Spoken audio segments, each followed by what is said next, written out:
Assalamualaikum warahmatullahi wabarakatuh. Di sini kelompok kami yang beranggotakan saya sendiri Muhammad Fatur Rahman, lalu ada Bayu Padilla, Dedea Tapiko Muzain, lalu yang terakhir ada Krisna Perdana Jaya Sitompul. Di sini kami akan mempresentasikan atau membawakan materi dari matkul kami yaitu sistem terdistribusi dengan judul sistem penamaan. Baik, selanjutnya yang pertama ada pentingnya masalah penamaan. Yang pertama, penamaan berperan penting dalam banyak hal mengenai sistem komputer. Lalu yang kedua, nama merupakan identitas yang dapat membedakan suatu entitas dengan entitas lainnya. Lalu yang ketiga, nama juga dapat menunjukkan lokasi sesuatu entitas. Lalu yang terakhir, yang keempat, masalah yang perlu diperhatikan dalam hal penamaan adalah bagaimana sebuah nama dapat menunjuk ke entitas yang diwakilinya. Contohnya sebuah NIM atau nomor induk mahasiswa atau juga nama dapat menunjuk ke mahasiswa yang diwakili NIM atau nama tersebut. Selanjutnya, nama, identifikasi, dan alamat.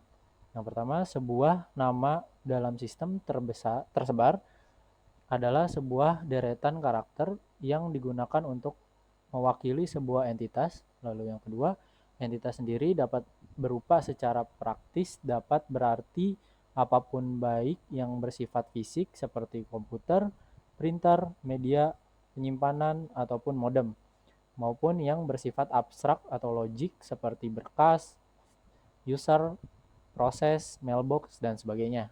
Yang ketiga, untuk memanfaatkan entitas dalam sistem tersebar pengguna atau manusia ataupun mesin perlu mengakses entitas-entitas tersebut melalui sesuatu yang disebut access point, address, atau alamat. Cara memasangkan alamat dengan nama atau identifier dan menemukan alamat pasangan dari nama atau identifier dan sebaliknya, ini dikenal dengan naming system. Ada 3 naming system, yaitu yang pertama ada flat naming, yang kedua struktur naming, lalu yang ketiga attribute based naming. Baik, selanjutnya materi akan dilanjutkan oleh teman saya, Bayu Padilla. Waktu dan tempat dipersilahkan.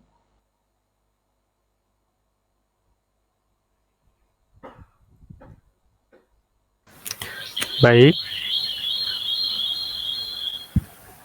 selanjutnya di sini ada flat naming.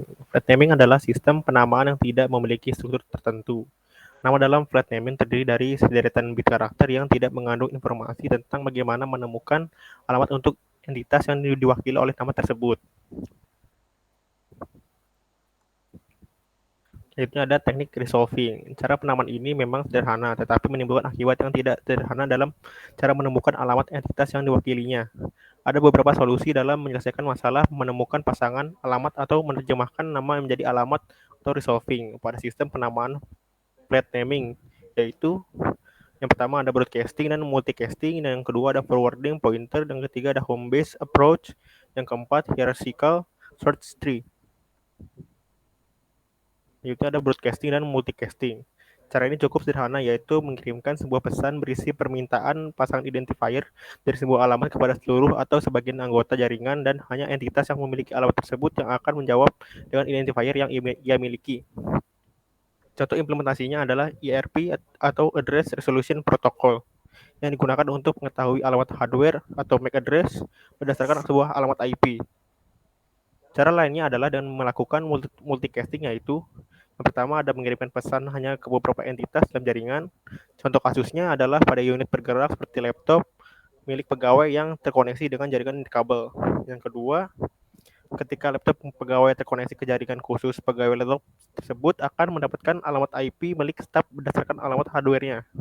Yang ketiga, ketika pegawai lain mencoba menghubungi laptop tersebut, maka pesan dikirimkan hanya ke komputer yang tergabung dalam jaringan pegawai. Selanjutnya ada forwarding pointer. Cara ini cukup sederhana, yaitu mengirimkan sebuah pesan berisi permintaan pasangan identifier dan sebuah alamat kepada seluruh atau sebagian anggota jaringan, dan hanya entitas yang memiliki alamat tersebut yang akan menjawab dengan identifier yang miliki. Contoh implementasinya adalah IRP, Address Resolution Protocol, yang digunakan untuk mengetahui alamat hardware atau MAC address berdasarkan sebuah alamat IP. Cara lainnya adalah dengan melakukan multicasting, yaitu mengirimkan pesan hanya ke beberapa entitas dalam jaringan. Contoh kasusnya adalah pada unit bergerak seperti laptop milik pegawai yang terkoneksi dengan jaringan kabel. Yang kedua, ketika laptop pegawai terkoneksi ke jaringan khusus pegawai laptop tersebut, akan mendapat alamat IP milik staf berdasarkan alamat hardware-nya. Ketiga, ketika pegawai lain mencoba menghubungi laptop tersebut, maka pesan dikirimkan hanya ke komputer yang tergabung dalam jaringan pegawai. Baik, materi selanjutnya akan dijelaskan oleh teman saya, Krisna Perdana Jaya Sitompul. Dipersilakan. Baik, di sini adalah materi berikutnya, yaitu home-based approach. Alternatif teknik lain yang tidak mengalami permasalahan ketika entitas bergerak dalam jaringan skala besar adalah pendekatan home-based, yaitu sebuah teknik resolving sedemikian sehingga sebuah entitas bergerak memiliki entitas agen dengan sebuah alamat tetap yang menjadi alamat rumah. Ketika entitas tersebut bergerak ke lokasi lain, entitas tersebut akan mendapatkan alamat baru yang kemudian didaftarkan entitas agen yang berada di alamat rumah atau home base. Ketika sebuah pesan dikirimkan untuk entitas bergerak tersebut, tujuan dari pesan adalah home base atau alamat rumah. Entitas agen juga akan memberitahu pengirim pesan alamat baru dari entitas bergerak tersebut sehingga komunikasi berikutnya terjadi antara pengirim dengan entitas bergerak di lokasi barunya.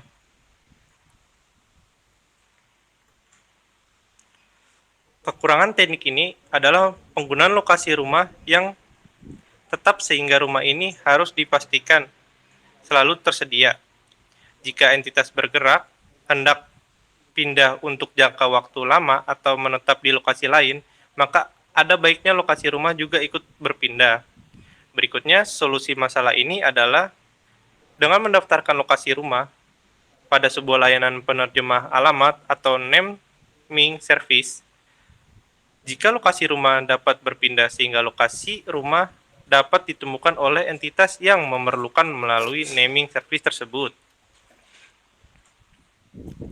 Dan berikutnya itu struktur naming. Flat name baik untuk menamai mesin, tetapi biasanya tidak cukup nyaman untuk digunakan oleh manusia. Sebagai alternatifnya, sistem penamaan biasanya mendukung penggunaan nama yang terstruktur yang dibentuk dari beberapa nama yang sederhana dan mudah dikenali manusia. Penamaan pada sistem file dan host pada internet mengikuti kaidah ini. Dan berikutnya adalah namespace. Nama-nama biasanya diatur menjadi suatu yang dikenal sebagai ruang nama atau namespace. Namespace ini untuk nama yang struktur dapat direpresentasikan dalam bentuk graph atau bisa dibilang sebuah diagram yang terdiri dari sampul node dan sisi edge yang menghubungkan dua simpul. Berikutnya yang memiliki label yaitu nama dan arah. Ada dua macam simpul dari graph yang mempresentasikan nama space, yaitu yang pertama adalah simpul daun yang mempresentasikan entitas yang memiliki nama dan tidak menjadi induk dari simpul lainnya. Dan yang kedua ialah simpul directory yang memiliki ujung-ujung yang bernama dan menunjuk pada dari simpul daun lain. Yang berikutnya adalah name resolution, yaitu name resolution merupakan istilah untuk proses pencarian atau looking up sebuah nama ketika kita mendapat path dari nama tersebut. Proses name resolution ini akan menghasilkan identifier dari sebuah simpul yang dilalui pada proses tersebut. Dan yang berikutnya akan dijelaskan oleh teman saya, Dede Atepiko, dipersilahkan.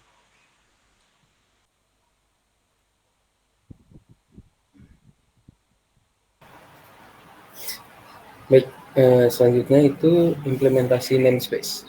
Namespace adalah arti dari layanan penamaan, yaitu sebuah layanan yang digunakan oleh pengguna manusia maupun komputer untuk menambah, mengurangi, dan mencari nama-nama. Pada sebuah lokal area network, layanan ini biasanya disediakan oleh sebuah server atau disebut name server namun pada sistem terdistribusi skala besar ya layanan ini melibatkan beberapa name server. Pada sebuah lokal area network, layanan ini biasanya disediakan oleh sebuah server name server saja. Namun pada sistem terdistribusi skala besar layanan ini melibatkan beberapa name server. Ya, selanjutnya distribusi namespace. Namespace yang digunakan pada sistem terdistribusi skala besar dan mungkin melibatkan seluruh dunia. Contohnya internet. Biasanya disusun dalam bentuk hierarkis dan dengan sebuah simple root. Pada implementasinya dengan alasan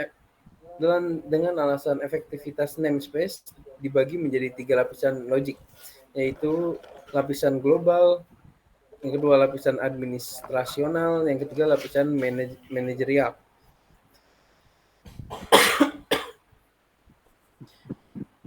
Implementasi name resolution. Distribusi namespace pada beberapa server berimplikasi pada cara melakukan name resolution atau name lookup. Teknik name resolution pertama adalah iteratif name resolution, di mana entitas yang ingin melakukan name resolution pada sebuah nama menyerahkan absolute path name tersebut kepada name resolver lokal. Name resolver lokal kemudian menghubungi server root yang hanya dapat melakukan resolution hingga label ID saja. Jadi kesimpulan, naming system merupakan layanan penamaan yang berfungsi untuk menyimpan naming konteks, yakni kumpulan binding nama dengan objek tugasnya untuk meresolve nama. Kebutuhan akan penamaan juga memicu munculnya layanan penamaan atau naming service yang menyediakan mekanisme dan struktur penamaan objek itu sendiri. Contohnya DNS atau Domain Name Service dan lain-lain. Dalam sistem terdistribusi ada beberapa kelas-kelas penamaan, yakni salah satunya penamaan flat, sehingga jenis mekanisme resolusi nama untuk nama flat terdiri dari 4. Yang pertama itu broadcasting, yang kedua forwarding pointers, yang ketiga pendekatan berbasis home, yang keempat distributed hash table atau DHTS. Ya, sekian presentasi dari kelompok kami, kurang lebihnya mohon maaf. Wassalamualaikum warahmatullahi wabarakatuh.